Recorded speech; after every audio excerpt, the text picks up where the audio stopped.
J'ai envie de poser cette question très simple. Vous qui parlez à longueur de journée, vous qui échangez, vous qui faites des réunions, à quoi sert le silence?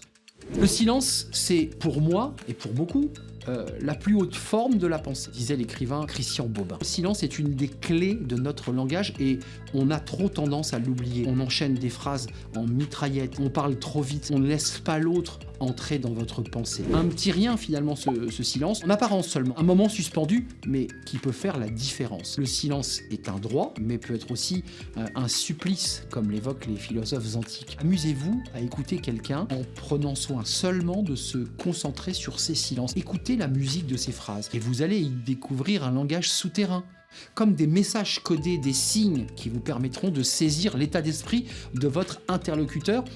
C'est l'occasion de déceler peut-être de l'angoisse, de la peur, de l'émotion, de la passion. Le silence apparaît comme le pouvoir essentiel du discours, peut-être même comme son mode privilégié. Alors vous allez me dire, c'est paradoxal parce qu'il faut bien s'exprimer pour se faire comprendre. Oui, mais il faut savoir poser ces silences. Alors, pas nécessaire de faire courir votre langage, laissez-le marcher à son rythme.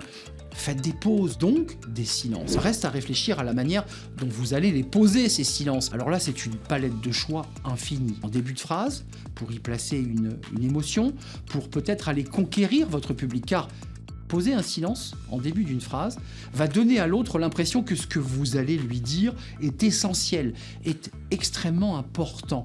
Et puis le silence, c'est une manière aussi de faire passer votre émotion, de mettre en exergue une phrase, de laisser passer un peu de temps pour pouvoir mieux prononcer cette phrase essentielle. Il y a le silence d'impuissance, finalement des silences qui en disent bien plus que les mots eux-mêmes. Puis ce silence peut être joué, en tout cas distillé d'une manière stratégique. Là, on est un peu plus dans la manipulation, mais on peut jouer avec les silences pour servir ses arguments, pour laisser l'autre venir à vous. Et puis, vrai en entreprise, mais aussi vrai chez les femmes et les hommes politiques, savoir placer un silence est aussi une manière de prendre par la main son interlocuteur, de lui donner envie de vous écouter. Et puis, je vais vous le dire un peu solennellement, le silence, c'est un bien rare. C'est un objet précieux dans nos vies stressées et anxieuses. Le silence, c'est l'outil essentiel pour reprendre sa respiration. Où ça paraît tout bête, mais plus vous parlez vite, eh bien, moins vous avez d'oxygène. Prenez votre temps, reprenez votre souffle, laissez le public reprendre son souffle avec vous, c'est essentiel. Merci pour votre écoute, merci pour vos silences aussi, parce que quand vous m'avez écouté,